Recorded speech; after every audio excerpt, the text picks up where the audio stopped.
আমি এখন মাননীয় সদস্য জনাব মোহাম্মদ মুজিবুর রহমান মজনু বগুড়া 5 কে তার বক্তব্য রাখার আহ্বান জানাচ্ছি। আপনার সময় 5 মিনিট। বিসমিল্লাহির রহমানির রহিম। মাননীয় স্পিকার, আপনাকে ধন্যবাদ মহান সংসদে এই বাজেট সম্পর্কে বক্তব্য রাখার সুযোগ দেওয়ার জন্য। বাজেট বক্তব্যের প্রথমেই গভীর শ্রদ্ধার সঙ্গে স্মরণ করছি আমাদের হাজার বছর শ্রেষ্ঠ বাঙালি জাতির জনক বঙ্গবন্ধু শেখ মুজিবুর রহমানকে, যার জন্ম না হলে আমরা এই দেশ স্বাধীন হতে কিনা আমি জানি না। আমি মহান সংসদে বক্তব্য দেওয়ার সুযোগ পেতাম কিনা জানি না। আজকে দেশ স্বাধীন হলে বাংলাদেশ আজকে বিশ্বে একটি মর্যাদাশীল রাষ্ট্র হিসেবে রূপান্তরিত হওয়ার সুযোগ পেত কিনা আমি জানি না। মাননীয় স্পিকার, গভীর শ্রদ্ধাভোগে আরো স্মরণ করি 15 আগস্টে আমাদের জাতির পিতা বঙ্গবন্ধু শেখ মুজিবুর রহমান সহ তার পরিবারবর্গ এবং জেলখানায় জাতীয় 4 নেতা, মহান মুক্তিযুদ্ধের 30 লাখ শহীদ এবং 1.5 লক্ষ মা বোনের সম্মানহানির প্রতি আমি শ্রদ্ধা জানাই। মাননীয় স্পিকার, মহান জাতীয় সংসদে 2024-25 অর্থ বছরে 7,97,000 কোটি টাকার বাজেট উত্থাপন করা হয়েছে। এই বাজেট মাননীয় প্রধানমন্ত্রীর দিক নির্দেশনায় মাননীয় অর্থমন্ত্রী উপস্থাপন করেছেন। আমি এই বাজেটকে ধন্যবাদ জানাই। বাজেটের প্রতিপাদ্য বিষয় হলো সুখী, সমৃদ্ধ, উন্নত, স্মার্ট বাংলাদেশ গড়ার অঙ্গীকার। এই বাজেটে মানুষের যে মৌলিক অধিকার শিক্ষা, স্বাস্থ্য, খাদ্য, দেশীয় শিল্প এবং সামাজিক নিরাপত্তা, এসব বিষয়কে প্রাধান্য দেওয়া হয়েছে, যা মানুষের জীবনকে উন্নত করবে, নিশ্চয়তা দেবে উন্নত সমাজ গঠনের। মাননীয় স্পিকার, মানুষের চাহিদা পূরণের ভাবনা থেকে এই বাজেট সরকার দিয়েছেন, যাতে দেশের মানুষের কষ্ট না হয়, মানুষের যে চাহিদা সেটা পূরণ করতে পারে, সেদিকে লক্ষ্য রেখে এই বাজেট উপস্থাপিত হয়েছে। মাননীয় স্পিকার, এক সময় আমরা দেখেছি এদেশের মানুষ অনাহারে অর্ধাহারে থেকেছে।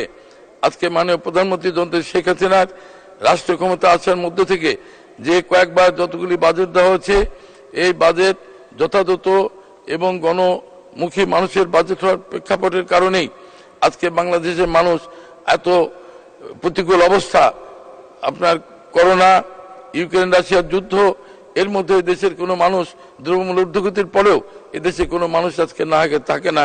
এটাই হলো বিগত এই আমাদের বর্তমান সরকারের যে বিগত শাসন আমল এবং সুশাসনের ফলশ্রুতিতে আজকের এই অবস্থা।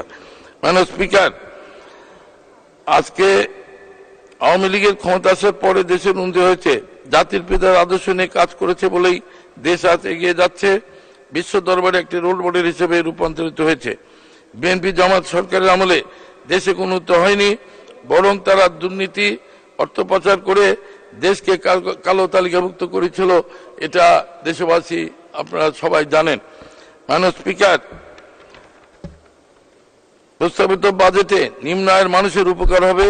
এ বাজেটে অনেক নিত্য প্রয়োজনীয় পণ্যের উপর ভ্যাট প্রত্যাহার করা হয়েছে। সার্বিকভাবে এটিকে আমি ভালো বাজেট বলে মনে করি। অর্থনীতির নানা প্রতিকূলতা সত্ত্বেও প্রবৃদ্ধি ছিল অনেক ভালো।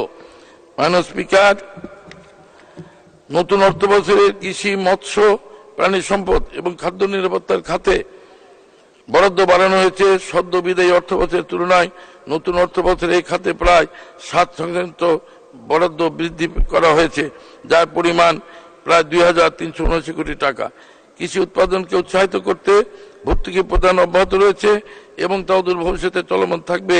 সারে ভর্তুকি প্রদানের পাশাপাশি কৃষি উৎপাদন বৃদ্ধির লক্ষ্যে যান্ত্রিকরণকে উৎসাহিত করা হয়েছে। মাননীয় স্পিকার, আগামী অর্থ বছরে প্রস্তাবিত যে বাজেটের উপর কর নির্ধারণের যে প্রস্তাবনা হয়েছে, দেশের আর্থিক উন্নয়নের জন্য এই কর প্রস্তাবকে আমি সাধুবাদ জানাই। তবে নিয়মিত করদাতা যারা আছেন তাদের করের যে পরিমাণ এবং কালো টাকা যারা সাদা করার যে কর নির্ধারণ করেছে, আমার মনে হয় বিষয়টি বিবেচনা করা উচিত। সেই সঙ্গে করের পরিধি বৃদ্ধি করা প্রয়োজন। যদিও বর্তমান সরকার আমলে এই কর পরিধি করা উপজেলা পর্যায়ে কর অফিস নির্ধারিত হয়েছে, স্থাপিত হয়েছে, কিন্তু যে উদ্দেশ্যে এই কার্যালয়গুলো অফিসগুলো করা, সেখানে কিন্তু করের পরিধি বাড়ানোর কোনো কার্যক্রম সেখান থেকে আদৌ হচ্ছে বলে আমার মনে হয়। এই বিষয়গুলি একটু গুরুত্ব সহকারে পরবর্তীতে বিশ্লেষণ করা দরকার। মাননীয় স্পিকার, আমি আর বক্তব্য বাড়াবো না। এখন আমি নিজের এলাকার দু একটি কথা বলতে চাই। আমি ধন্যবাদ জানাই মাননীয় প্রধানমন্ত্রীকে, যিনি আমাকে মনোনয়ন দিয়ে আমার এলাকার মানুষের কাজ করবার জন্য, কথা বলার জন্য এখানে পাঠিয়েছেন। সেই সঙ্গে বলতে চাই, ইতিমধ্যে প্রথম অধিবেশন, দ্বিতীয় অধিবেশনে আমি আমার এলাকার এলিভেটেড এক্সপ্রেসওয়ে শেষ করবেন। এলিভেটেড এক্সপ্রেসওয়ে সহ কয়েকটি ব্রিজ এর কথা আমি বলেছিলাম। সেখানে ইতিমধ্যে আমি ধন্যবাদ জানাই আমাদের সড়ক সেতু মন্ত্রী। আমার প্রশ্নোত্তর পর্বে উনি লিখিত প্রশ্নে জানিয়েছেন আগামী 24-25 অর্থ বছরে এই ফ্লাইওভার এবং 20 কোটি নির্মাণ হবে। আমি ধন্যবাদ স্থানীয় সরকার মন্ত্রীকে, যিনিও আমার এলাকার শেরপুর ধুনটের মধ্যে সংযোগের জন্য কয়েকটি ব্রিজের প্রস্তাবনা ছিল, সেটা উনি বাস্তবায়ন করে বলে আমাকে জানিয়েছেন প্রশ্নোত্তর পর্বে, তাকে আমি ধন্যবাদ জানাই। সর্বোপরি আমার নির্বাচন এলাকা শেরপুর ধুনট, যমুনা এবং বাঙালি অধ্যুষিত আমাদের শেরপুর এবং ধুনট।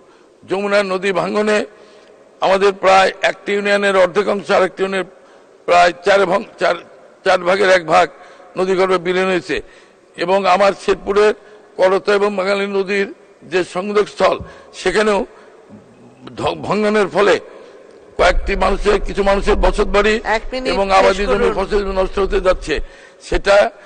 এটাকে উদ্ধার করার জন্য আমি মাননীয় পানি সম্পদ মন্ত্রীর সঙ্গে দেখা করার পরে আমি ধন্যবাদ জানাই, যিনি তাৎক্ষণিক সেই ভাঙ্গন রোধ করে মানুষের আবাসভূমি এবং এই ফসলি জমি এবং পার্ক যাতে ভাঙে না যায় তার ব্যবস্থা নির্দেশ দিয়েছেন এবং ইতিমধ্যে কাজ শুরু হয়েছে। এজন্য তাকে আমি ধন্যবাদ জানাই। মাননীয় স্পিকার, আমি সার্বিকভাবে আজকের এই বাজেটের সফলতা কামনা করে, যারা সমালোচনা করে তারা শুধু করেই, তাদের সময় তারা কিছু করতে পারে নাই।